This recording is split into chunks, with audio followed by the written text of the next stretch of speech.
Hi there, Sniper here. So, thanks for coming along.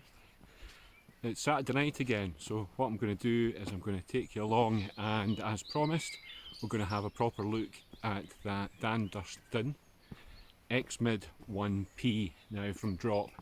I think it's great. There's a couple of bits and pieces, as I mentioned during the video, that I think nothing's unsurmountable, shouldn't put you off, but might be helpful. So I'll go through those shortly. Thanks for joining me, and I'll speak to you again soon. Take care. So I'll take you to what I'm going to call my local stealth site number 1. Although what you'll see is the stealth element is like hiding in plain sight, but it's a great vantage point, and yeah, I'm looking forward to showing you.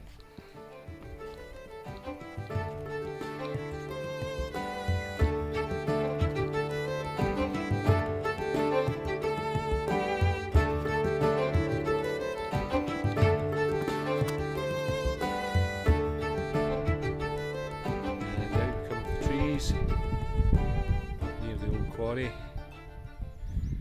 and it's looking beautiful out there today. So I'm not finished with the inclines yet. I'm just about to head up there.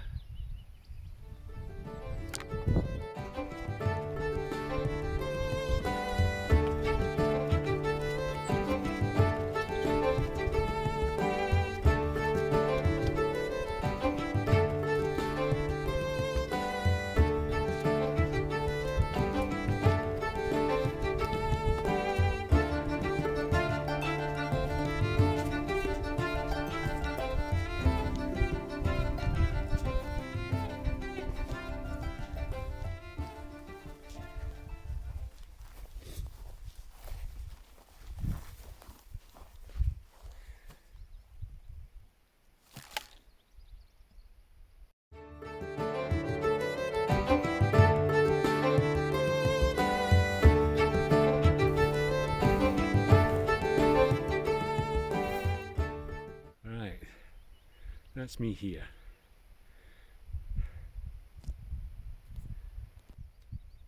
Right, I've made it. I hope you can hear me. This is me. I'm going to set up the tent now. Let's see how long it takes. And one of the important things when you're setting this tent up is to make sure that you get it square. And I find that the ground sheet helps when you're doing that, and it also gives you an idea of the space you have available and how easy it is going to be to fit the tent into the space that you're considering.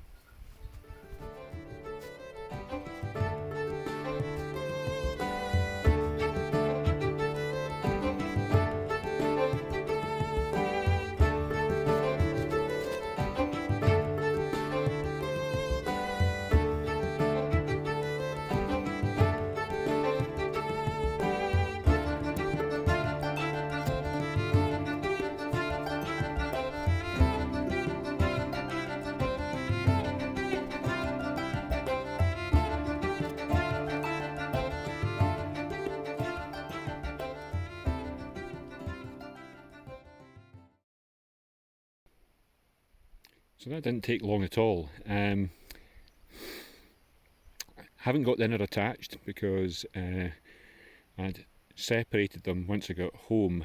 Last time I had the tent out because the outer was wet, but if it was attached on the inside it wouldn't have taken any longer. But again, being able to set it up inner first or all together is a real advantage with this tent. And what you'll see down at the bottom, I've touched on these before.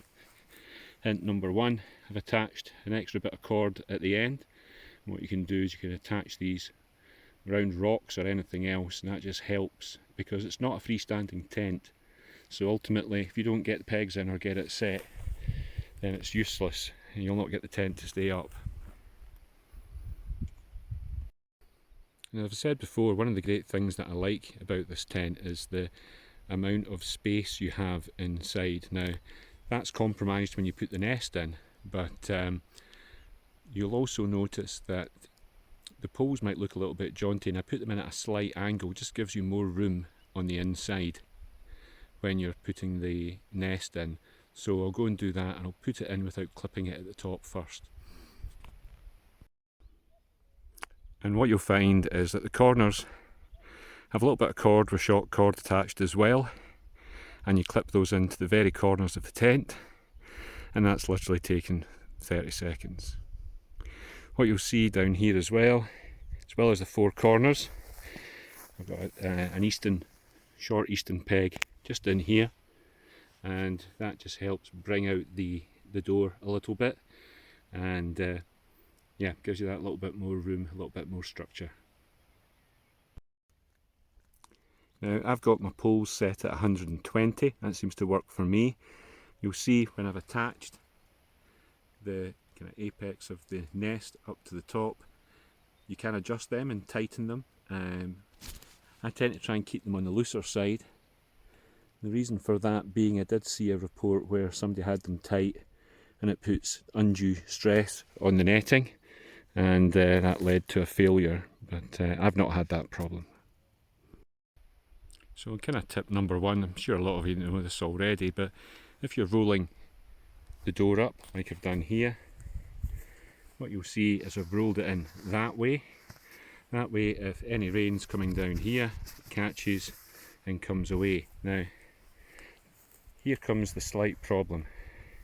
If I look straight down, what you'll see is if rain's coming straight down, it's going to come in here, and that's going to drop into the inside of your tent. Now, it's just about going to miss the nest, but it's going to get this area at the front wet. So there's a couple of things that you can do about that.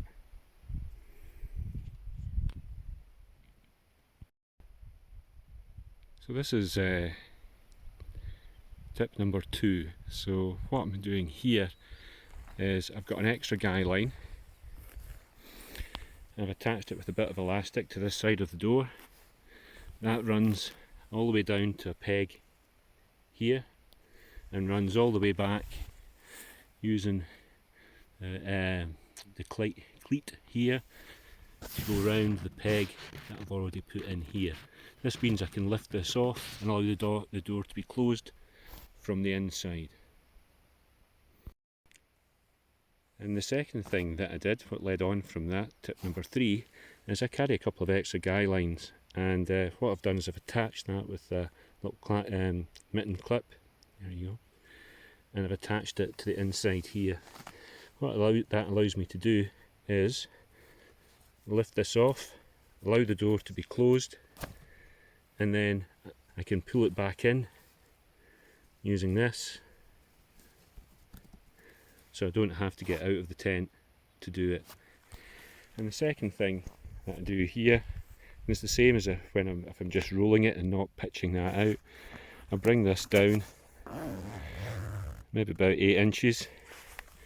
That means that any rain is going to find it much more difficult to find its way in. Now, this isn't a problem for a tent if you're out in the dry all the time, but we're in Scotland, so yeah, that's not always the case. You'll also see I've not pegged these out, but there's 2 additional guy lines here, one at each end, just to add a little bit of tautness if it's windy, but it's not windy tonight, so I'm not going to be putting them out.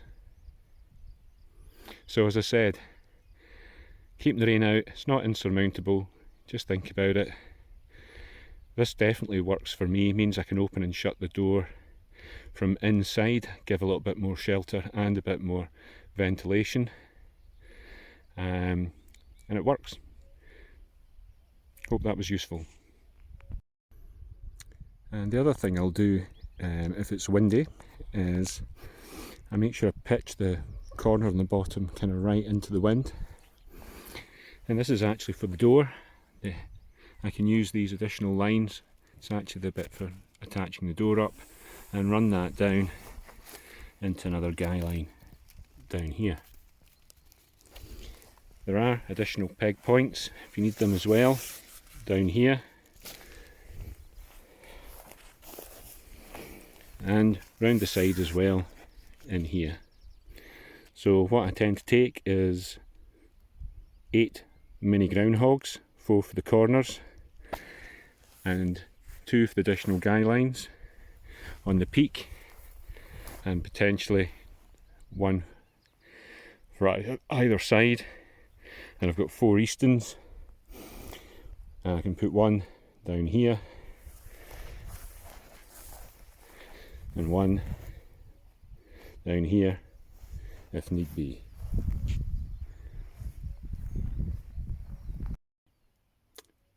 And another thing you can do, and blimey, I don't know how I'm going to show you this, but I will try.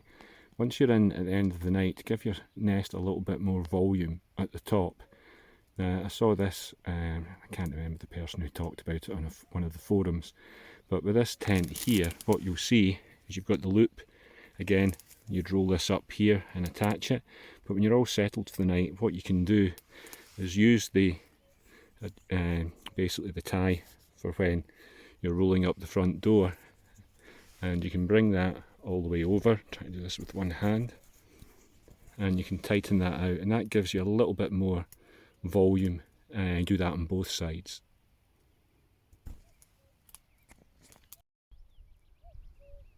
And what difference a week makes, because what you won't be able to see here is the midges. Now I'm further south, of course, and but just to reiterate, I use no DEET, skin so soft, anything like that the entire time I was away.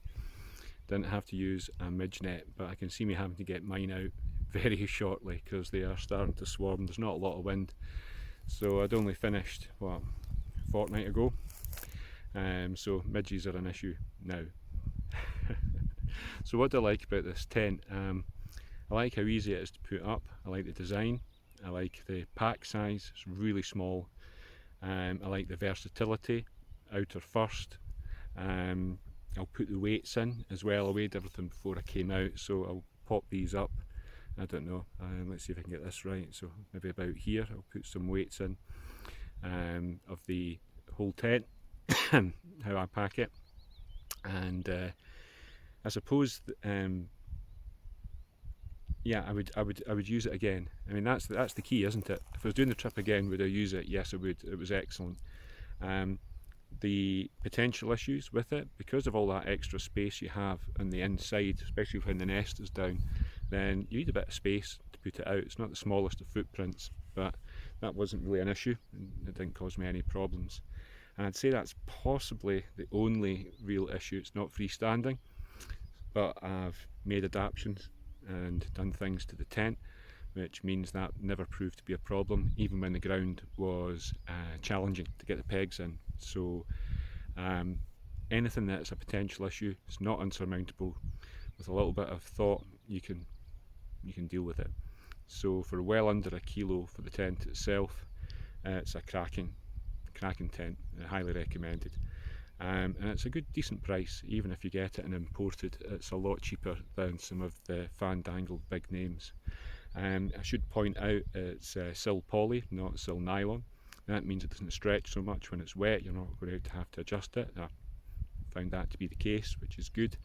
And also, just to kind of reiterate one thing about price, so I take my walking poles with me, and I've got a lovely pair of the Lecky carbon tie ones, but what I've used tonight is the Caramore carbon ones. And Caramore gets a bit of a bad name these days, and you know, it's not the company it once was, but you can get 2 of their poles delivered for about 30 quid, and they're super light. I mean, they're carbon, and they haven't let me down. I've had this particular pair so long that I've had to change the tips on them, and I put Lecky tips on.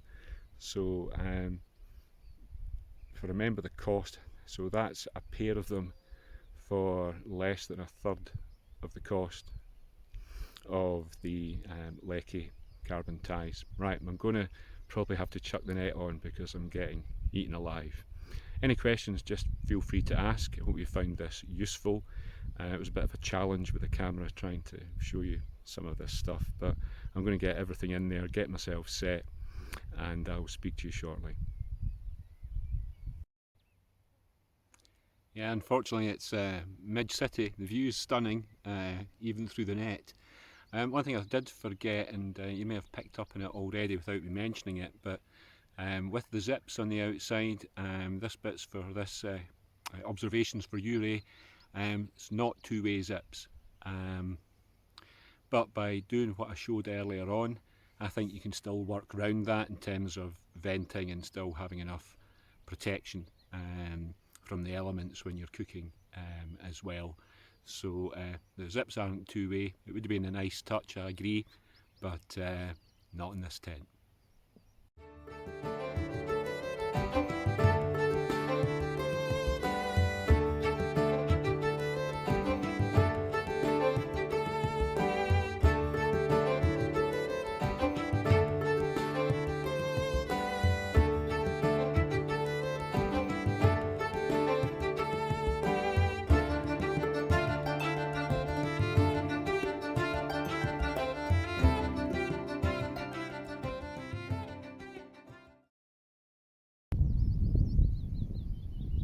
Good morning, Sniper here, so that's me all packed up. It was a really great night actually.